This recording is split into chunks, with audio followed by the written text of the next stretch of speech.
Hey, this is Ron Coddington from Military Images Magazine, coming to you with Season 3, Episode 2 of Military Images Live.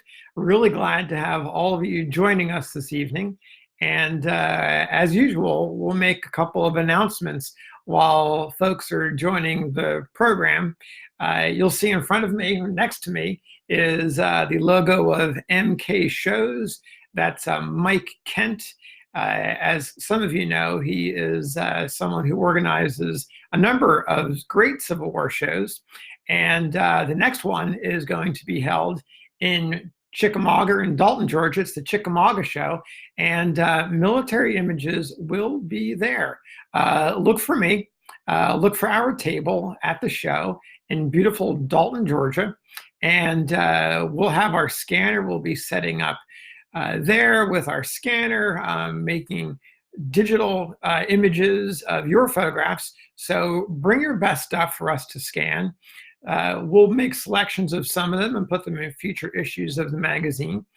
We'll talk. Looking forward to meeting you and getting some of your ideas and seeing your photos. So a lot of folks coming on. I see Kevin Camberg, Jeff Jambrone, Craig McNutt, Doug Sagrillo, Jim Revest, John Banks, Brett Schweinfurth, my VRC guy. Everybody's coming on, so thanks so much. Raise your hand if I'm going to see you in Dalton.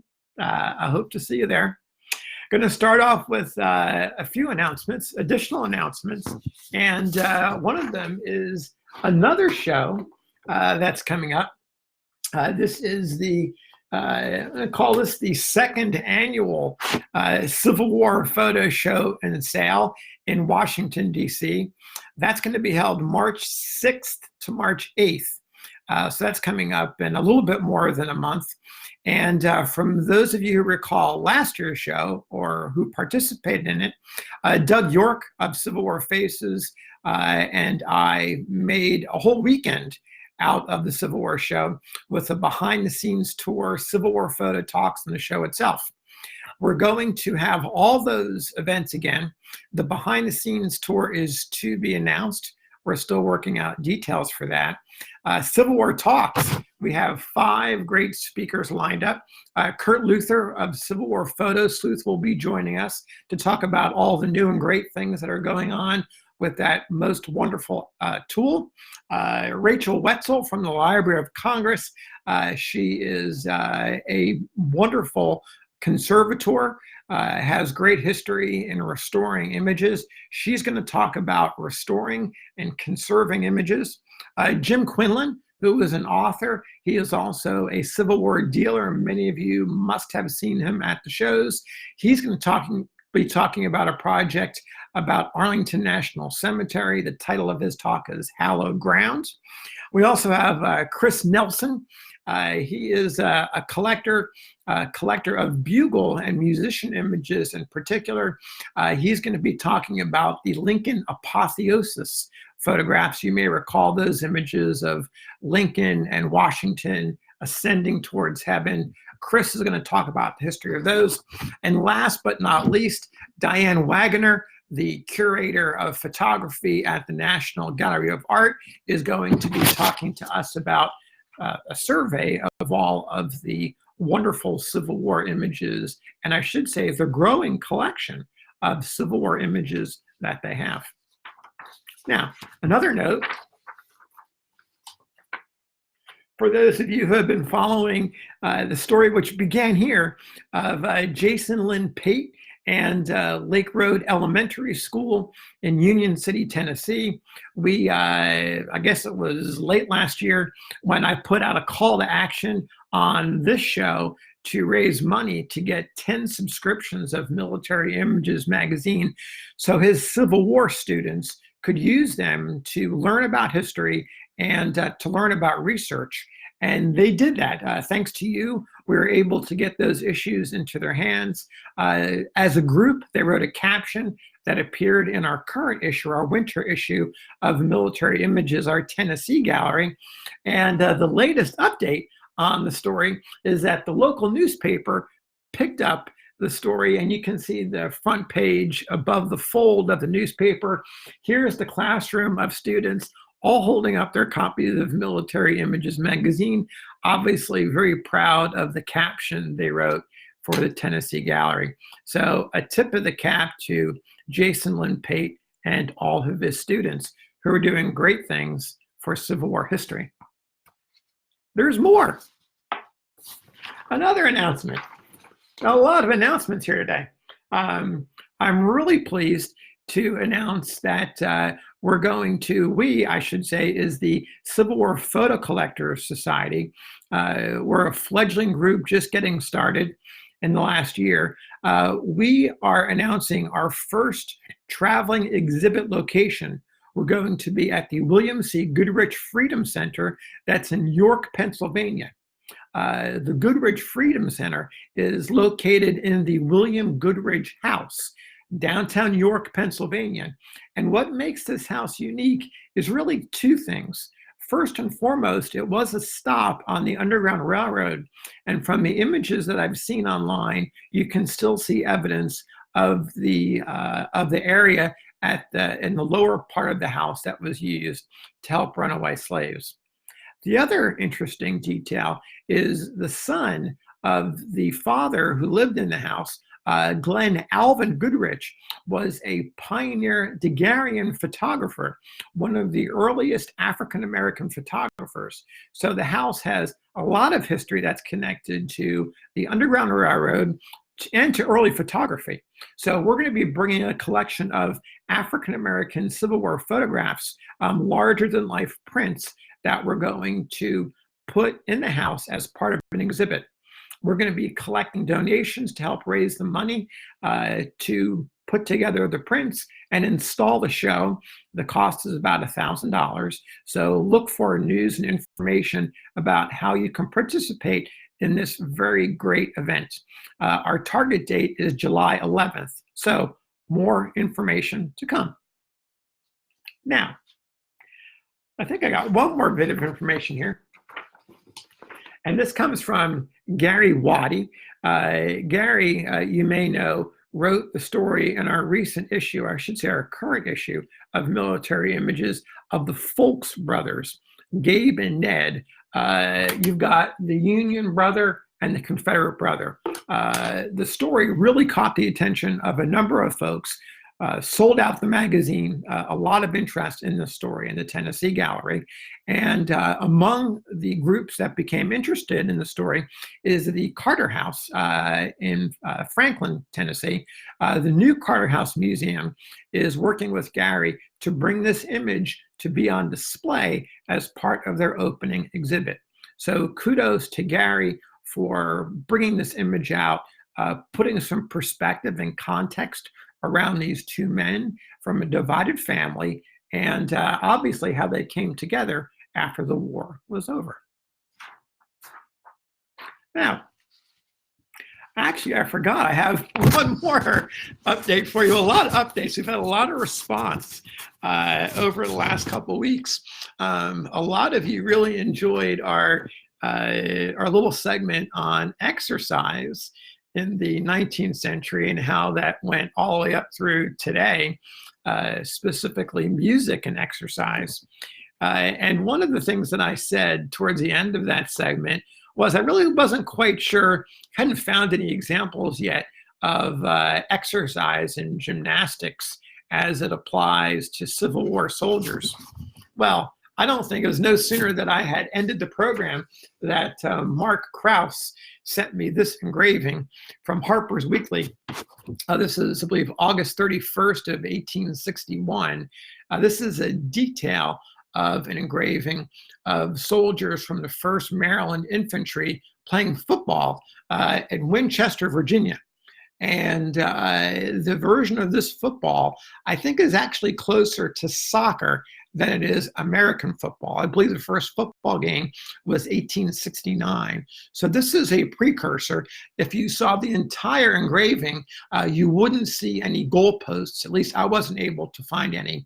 And the ball, which is located right up here, appears to be a dark colored round ball, perhaps made of leather. So it doesn't have the shape of a football. And from the research I found, it was more of a derivation of soccer than it was the football that we know today.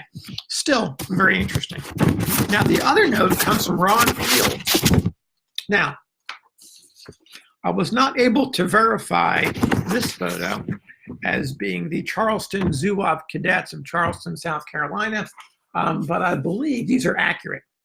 And so Ron is writing a book called Place in the Picture. It's about South Carolina militia. And he tells me, and here's his quote, he says, "My research has established that there was a particularly great connection between Zouaves and gymnastics."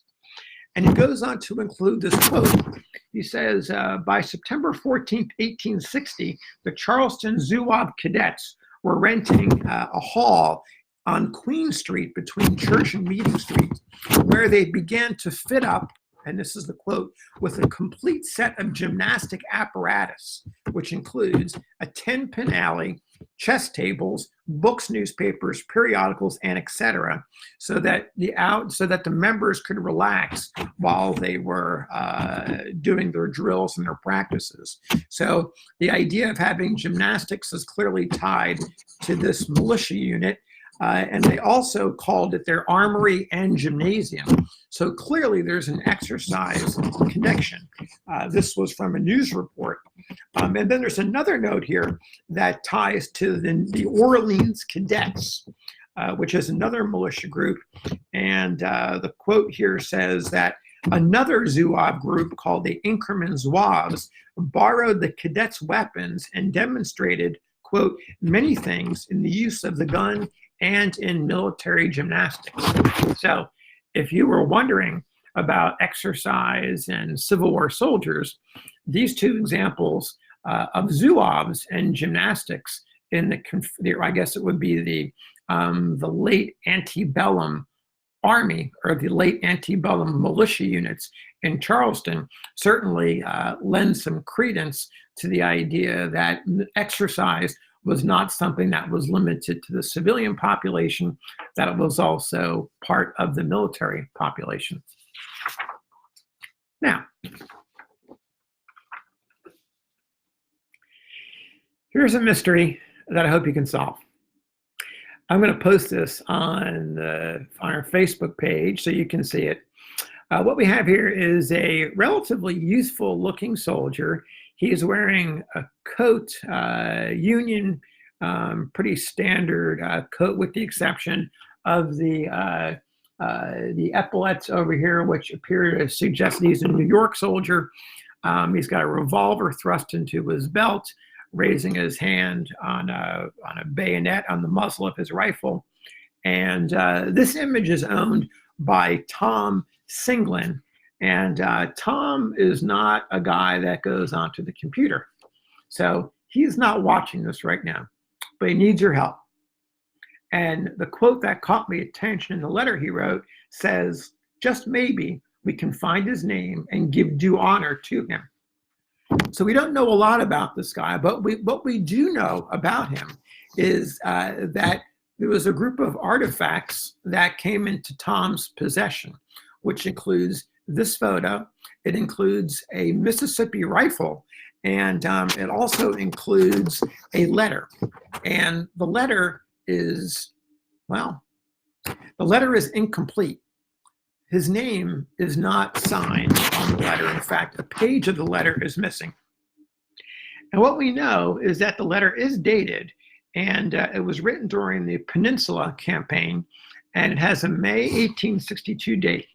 Now, research that Tom and friends of his have done, they believe that in examining the letter and examining the uniform and the gun held by the soldier, they believe he's a member of the 37th New York Infantry Company K, which mustered in Pulaski, New York in June of 1861.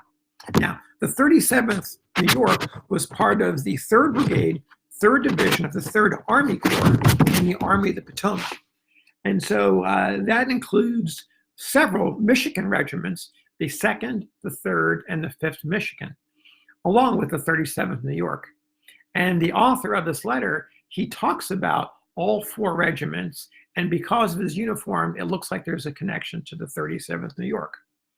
And I want to read you the last paragraph of the letter before it's cut off and the second piece of paper is missing, because this is pretty powerful stuff. It talks about the Battle of Williamsburg, which was fought on May 5th, 1862. And this is what the soldier says. We all slept on the ground in our regiment in muddy clothing, without fires, and the blue canopy of heaven for our shelter. The next day, I went all over the field. So we're assuming this is a letter that he wrote after the battle. The next day, I went all over the field, and oh, such a sight I hope never to see again.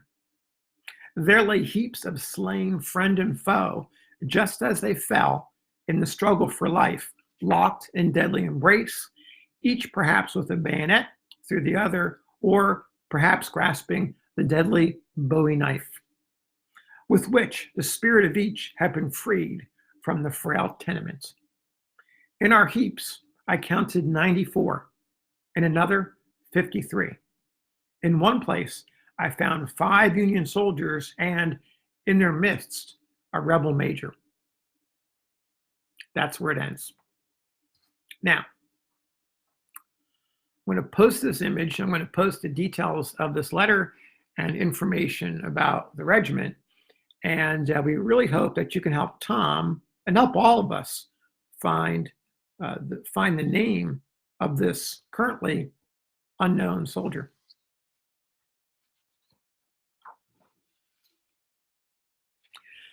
I'm also going to post this image, which I'm afraid is going to be kind of hard to see. This is for you guys right now, this is from Ben Greenbaum. Ben, you may know, is a partner in great Civil War dealers who advertise in military images. And Ben came into possession of this image. It has absolutely no provenance, but gosh, it should look familiar. Let me put this up here a little bit closer so you can see. We have a couple of artillery pieces. We have horses belonging to the battery. They're all standing in the foreground. If you look very closely, and you'll see this when I post it, there's a dog out front. He appears to be in the lead, but you've got the cannon, you've got the horses, obviously some sort of an artillery battery. In the background, you can see some activity in the distance. And then in the middle ground, you can see what appears to be a field, and then there's a river, and on the other side are some low mountains. Now, when I look at this, I immediately think of the Potomac River on the Washington, D.C. side, and then the Maryland side opposite the river. Now, I have to admit that I guess I have a little bit of a bias since I live and work in Arlington, Virginia. This is a view that I see quite often.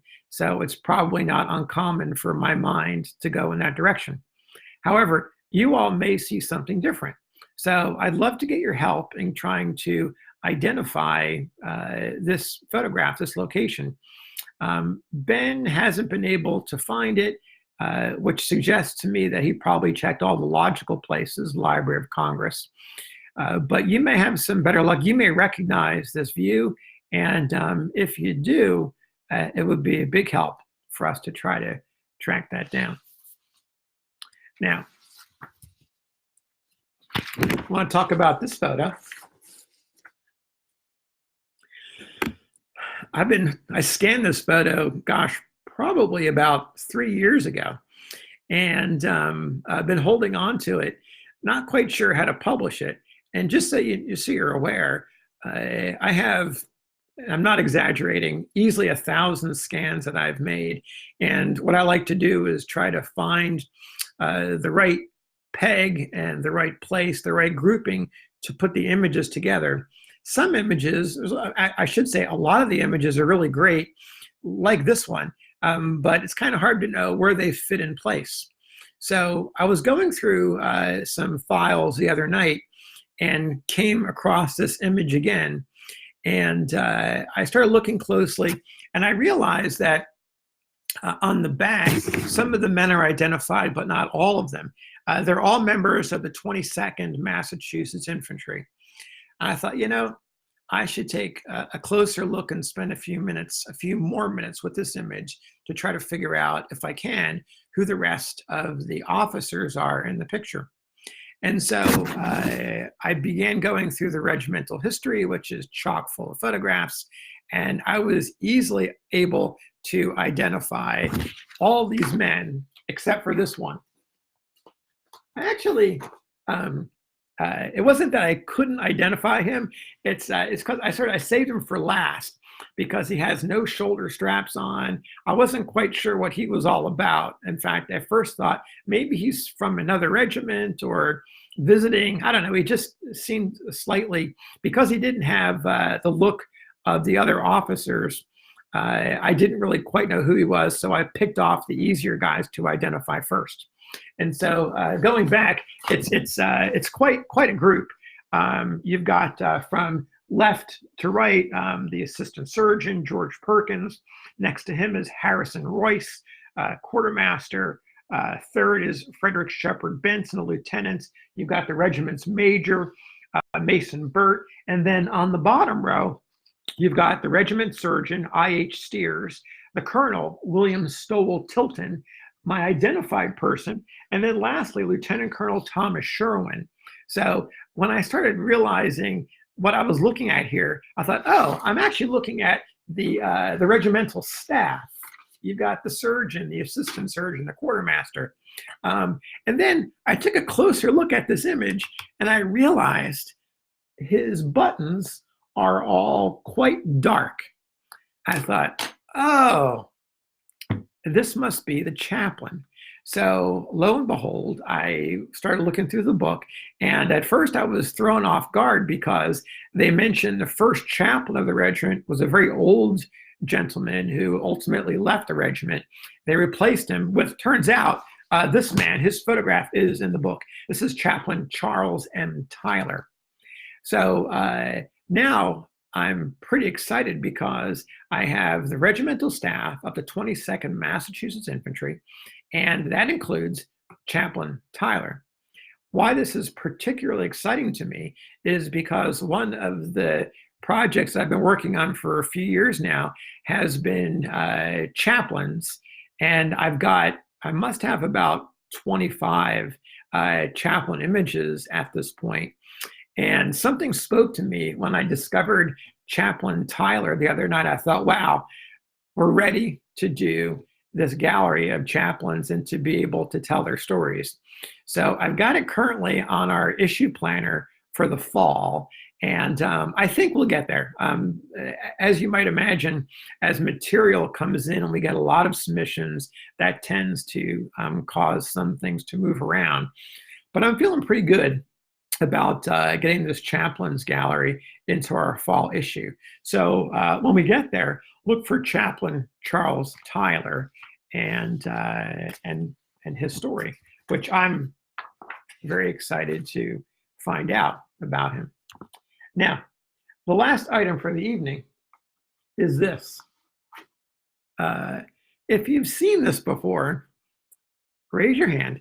This is Catalogue. It says the title here, Catalogue of Card Photographs Published and Sold by E. and H.T. Anthony. Gives their address in New York City, November of 1862. That's the date right here. Look at this thing. This is obviously a printout. This is not the real thing. But look at the pages. There's a number of pages here. Each one of these printouts is a page in the book. So we're looking at probably a 15-page list of all the photos. And this is pretty small print. So we're looking at a lot of images. So what we have here, this catalog is something that the Anthony brothers are sending out. This is their sales catalog, and they're making their images available for purchase. So there's a ton of material in there. You can spend a ton of time with it. And on page 2, I think it is. Let me see if I can find this for you. Yeah. The Anthonys include some quotes. Like any catalog, you want to have someone or some knowledgeable folks to endorse your product. So the one in the middle is really great. It's from the New York Times, and I want to read it to you. And while I'm reading it to you, you're going to hear me mention Clio. Clio is the ancient muse of history. So if you like period language, and particularly if you like references to images compared to the sun images, you're going to like this. So let me just read this to you. Here we go. It starts out with a sun reference. Among the many sun compellers, Mr. Brady deserves honorable recognition as having been the first to make photography the Clio of the war.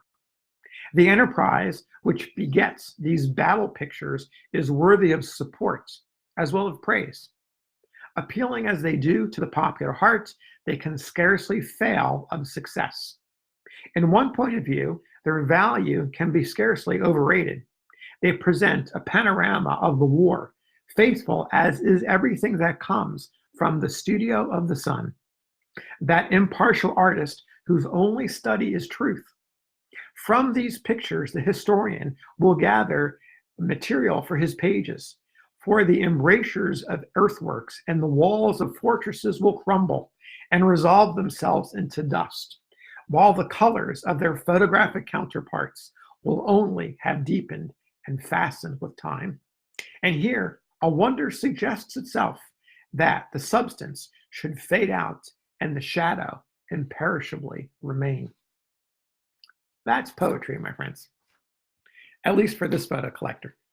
Now, there's one more thing that's kind of interesting about this. The Anthonys have organized their catalog, like all good catalogs, into readable sections so you, the buyer, can go through and find what you're looking for. Now, altogether, we've got 1, 2, 3, 4, 5, 6, 7, 8. There's 9 sections that make up this catalog. And what I did is I went through each section and generally estimated the number of pages for each section. And the section names are very descriptive. You'll get it right away. And what I like about this is when I read you the list and the number of pages, I think it might give you a sense of what was popular in that specific moment in time. And again, that specific moment in time is November of 1862. So the first section, weighing in at 5 pages, that's the biggest section by far, is Generals of the U.S. Army and Navy. Second section, 3.5 pages, is Brady's view of the war. Brady's views of the war. So that's the photographs that the New York Times is talking about. That gets 3.5 pages compared to the generals and famous Navy folks. They get 5. Third are basically what today we call filler CDVs. The fillers come in third. You get 2 pages, and this includes copies of engravings, paintings, statuary, and miscellaneous. So, of course, they don't call them fillers. We call them fillers. But back then, these are important. They come in third place, right behind Brady's views of the war. Fourth, getting 1 page, so half as many as fillers, statesmen, lawyers, physicians, and other prominent civilian folks. So they get a page. Followed by, and there's a tie here, followed by the clergy, they get a page. And then it starts to fall down into fractions of pages. The literary world gets a half a page. Prominent foreign portraits, a lot of kings and queens, generals, they get a half a page. And then the stage, which would be your actors, they get a third of a page. And then prominent women get a quarter of a page. So You've got a big range there from 5 pages to generals to a quarter of a page for prominent women. I found it interesting that the stage gets a third of a page. And when you think about today's popular culture, it's quite likely that this would be completely inverted. I would imagine the stage, i.e. entertainment, would get a huge number of pages had the Anthonys been working at this time. So a very interesting detail. This catalog, by the way, comes from Tom Glass. And Tom is working on a piece for Military Images about another category of images that are actually part of the fillers category, ones that you might ignore. These are montages of generals and Navy personnel. He's going to talk about those in his article and tell us why we should care. So with that, I'm going to conclude tonight's program. Thank you for being part of it. I really appreciate you coming on. I'm going to put a couple of these images on the Facebook page for you to see. And if you're in Dalton, Georgia this weekend, come visit us at the Chickamauga Civil War Show. We'll be on the main floor at the MI table. We'll also be represented with Doug York at the Civil War Photo Collectors Society table. So come see us. And if we don't see you then, we'll see you the next time on Military Images Live.